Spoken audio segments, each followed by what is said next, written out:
Guys, നമ്മുടെ അമ്പലത്തിൽ കൊടിയേറ്റ് കഴിഞ്ഞായിരുന്നു കേട്ടോ. 17-ാം തീയതി ആയിരുന്നു കൊടിയേറ്റ്. അന്ന് എനിക്ക് വീഡിയോ എടുക്കാനോ ചാനൽ അപ്ലോഡ് ചെയ്യാനോ ഒന്നും പറ്റിയില്ല. അന്ന് വീഡിയോ അപ്ലോഡ് ചെയ്യാനായിട്ട് പ്രത്യേകിച്ച് ഞാൻ അങ്ങനെ വീഡിയോ ഒന്നും എടുത്തിട്ടുണ്ടായിരുന്നില്ല. എനിക്ക് മൂഡൊന്നും ഇല്ലായിരുന്നു കേട്ടോ. അപ്പോൾ കണ്ണേട്ടൻ ജോലി കഴിഞ്ഞ് താമസിച്ച് വന്നുകൊണ്ട് തന്നെ കണ്ണേട്ടൻ അമ്പലത്തിൽ കയറി തൊഴാനോ കൊടിയേറ്റ് കാണാനോ ഒന്നും പറ്റിയില്ല. അതുകൊണ്ട് തന്നെ ഞാനും അമ്പലത്തിലോട്ട് കയറിയൊന്നുമില്ല. തന്നെയല്ല, നല്ല തിരക്കാണ്. ജാനിക്കുട്ടിയെ കൊണ്ട് പാടാണ് തന്നെ അമ്പലത്തിൽ കയറി തൊഴുന്നതൊക്കെ. അതുകൊണ്ട് തന്നെ ഞാൻ പിറ്റേ ദിവസം രാവിലെ ജാനിക്കുട്ടിയെ ഒരുക്കിയിട്ട് ഞങ്ങൾ അമ്പലത്തിൽ തൊഴാനായിട്ട് പോവാണ് കേട്ടോ. ഇതിപ്പോൾ 4-ാമത്തെ ദിവസമായി നമ്മുടെ അമ്പലത്തിലെ ഉത്സവം തുടങ്ങിയിട്ട്. അപ്പോൾ എനിക്ക് ചാനലിൽ വീഡിയോ പക്ഷേങ്കിൽ എല്ലാ ദിവസത്തെ അപ്ലോഡ് ചെയ്യാനൊന്നും പറ്റത്തില്ല എന്ന് വെച്ചാൽ ഓർക്കത്തില്ല. വീഡിയോ എടുക്കുന്ന കാര്യം അങ്ങ് സ്കിപ്പായി പോവും.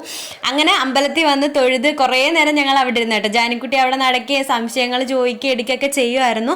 അപ്പോൾ നമ്മുടെ അമ്പലത്തിൽ 2 ഗാനമേള കഴിഞ്ഞു, ഡാൻസ് കഴിഞ്ഞു.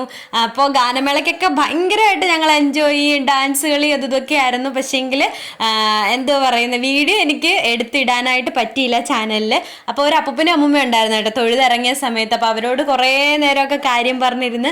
പിന്നെ നമ്മളുടെ ഈ മുതുവിലാക്കാട് ശ്രീ പാർത്ഥസാരഥി ക്ഷേത്രത്തിലാണ് ഏഷ്യയിലെ നമ്പർ 1 എടുപ്പുകാള ഉള്ളത്. അപ്പോൾ അതിനെ നമ്മുടെ ഗ്രൗണ്ടിൽ വെച്ചിട്ടുണ്ട് കേട്ടോ. അപ്പോൾ അത് ഞാൻ നിങ്ങൾക്ക് വേണ്ടി ഒന്ന് കാണിച്ചു തന്നതാണ്. ഇതാണ് നമ്മുടെ അമ്പലം. ഇനിയിപ്പോൾ നേരെ വീട്ടിലോട്ട് പോകാനായിട്ട് പോവുകയാണ്. പിന്നെ നമുക്കറിയാവുന്ന ഒരു അമ്മ പ്രസാദം തന്നിട്ടുണ്ടായിരുന്നു, അതൊക്കെ കഴിച്ച് പിന്നെ വീട്ടിൽ ചെറിയ പണിയൊക്കെ നടന്നുകൊണ്ടിരിക്കുകയാണ് കേട്ടോ. അപ്പോൾ വീട്ടിൽ വന്നു. ഈ ഒരു കുഞ്ഞു വീഡിയോ ഇത്രയേ ഉള്ളൂ. ഇഷ്ടപ്പെട്ട എല്ലാവരും സപ്പോർട്ട് ചെയ്യണേ. ടാറ്റാ.